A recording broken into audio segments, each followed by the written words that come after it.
The speed of Sergio Salcido driving down from the top of the crease. Syracuse wasn't exactly likely to come down to Florida and watch me play in high school games like they would for local kids. And a lot of the tournaments or recruiting events that take place were in the Northeast. So kind of knowing that in high school and towards the end of middle school, I knew I had to go to them. So I actually came to their camps. I think I was in 8th grade, and my sophomore year of high school, I came to the Syracuse University Prospect Day lacrosse camp. And I think that was what kind of got things spinning for me, just so they knew who I was and kind of had an image of me and what my plan was ultimately to play here.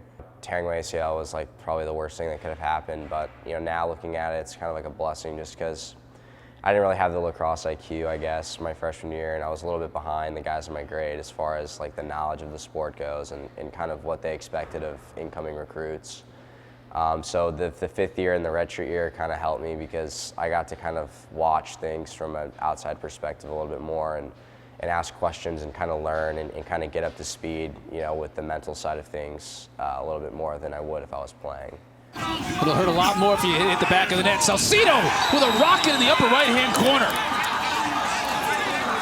So my freshman year, Jojo Marasco, who was an attackman who converted to midfield, he was my mentor, I would say. I think he was huge for me because he kind of showed me what were the ins and the outs and what was acceptable and not acceptable and kind of what needed to be done if you wanted to be a successful lacrosse player here. Bomberry with the extra pass. Salcido one more time.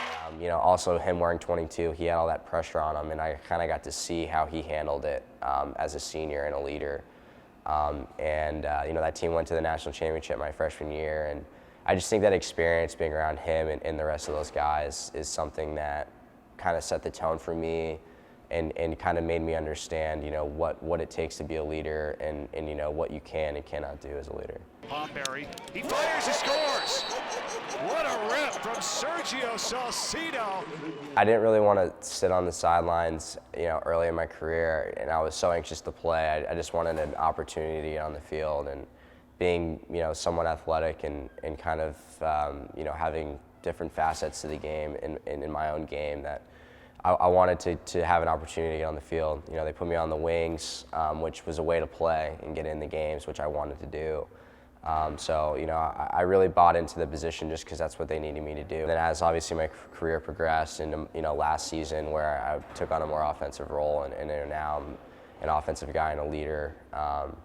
I think it's just the expectation they put on me, not really the pressure, but just what they expect from guys who are in those positions and what the team needs. Line Voigt, one more Salcido cranks, fires, and wins it! Sergio Salcido in overtime, and Fetzer Field is officially closed. 12-11 the final. It's incredible, and it's pretty rewarding, as a senior. Our strength coach put in our locker this morning actually a target, and every kid has a number of arrows. When you're a freshman, you get 4 arrows, so you get 4 chances. Now that you're a senior, my target in my locker has 1 arrow on it.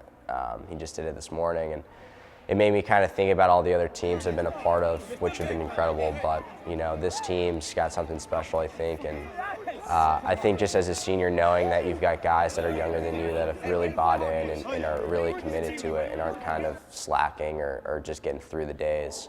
I think that's a good feeling when you're a senior, knowing that everyone's on board and everyone's willing to put in the hours. Kind of learned, I guess, ultimately when to be vocal and when not to be. I'm pretty reserved on the field, on the sidelines. I don't really talk too much like I do in the locker room. I joke around a lot, but also kind of just being able to help a guy out who's in the same situation that I might have been in, or who's really trying to get on the field and is putting in the hours but not seeing the results.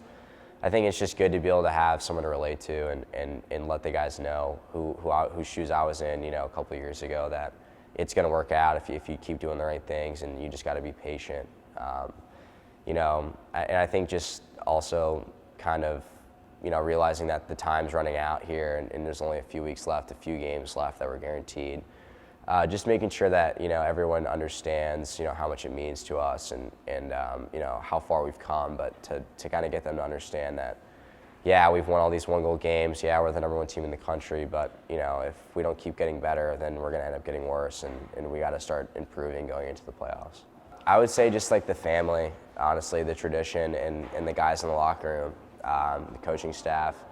You know, the relationships you build, I think that's something you'll have forever. And you know, we had the 100th year alumni anniversary last season, and you see all the, you know, alumni come in and their relationships and how close they are, though they've been apart for however many years. And I just think to have your name as a part of something like Syracuse University lacrosse with a group of guys that kind of share a common goal, I think that's the most valuable thing you can take from your 4 years at Syracuse.